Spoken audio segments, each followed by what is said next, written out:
Dr. Roy Vartabedian is a specialist in preventative care and holds a Doctor of Public Health degree and a Master of Public Health degrees in Health Education and Nutrition.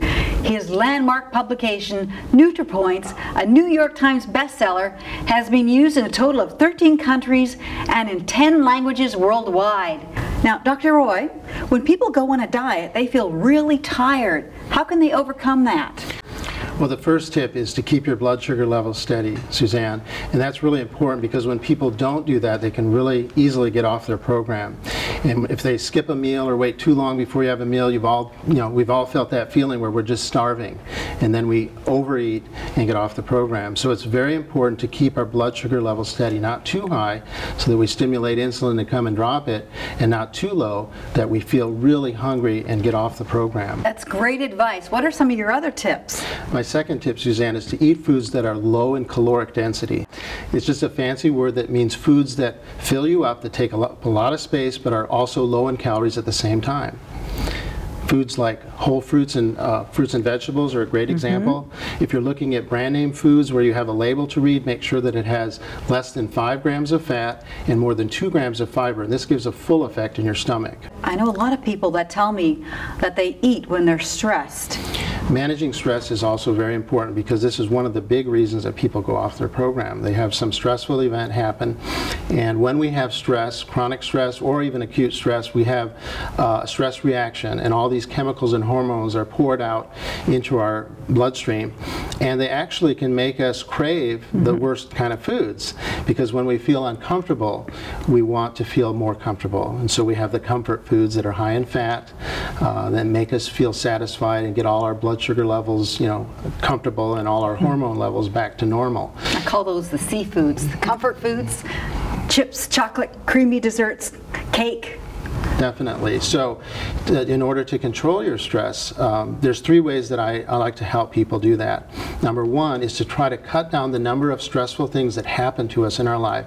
Try to get organized, try to plan to spread out things that are going to be in your schedule, allow for time. Try to cut out red tape in your life, different procedures.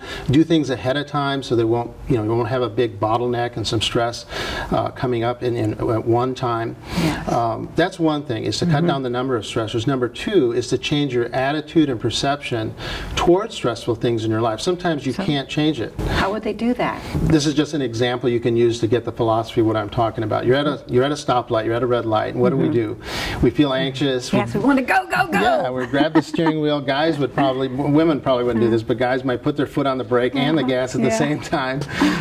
You're tapping your finger, you're very anxious. Now, does any of that help the light change any faster? No, it certainly doesn't. It doesn't help it at all. So it's better to use that time as a relaxation break to help yourself de-stress. You can take deep breathing like you always recommend.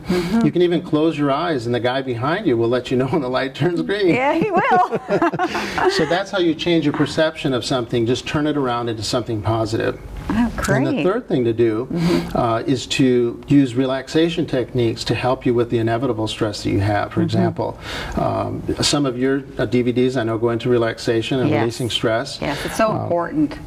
Relaxation techniques are things that help your body relax, like whirlpools and spas and saunas, things like that. Massage is good.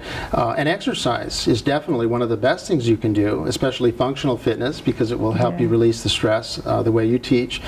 And it actually helps you burn up all the chemicals and hormones that are secreted during the stress response. And this is another thing that it does that many people do not realize is it actually puts a governor effect on your body's stress response. For example, people that normally have a heart rate of about 70 beats per minute, if they get under stress, it goes up to something like 95 or 100.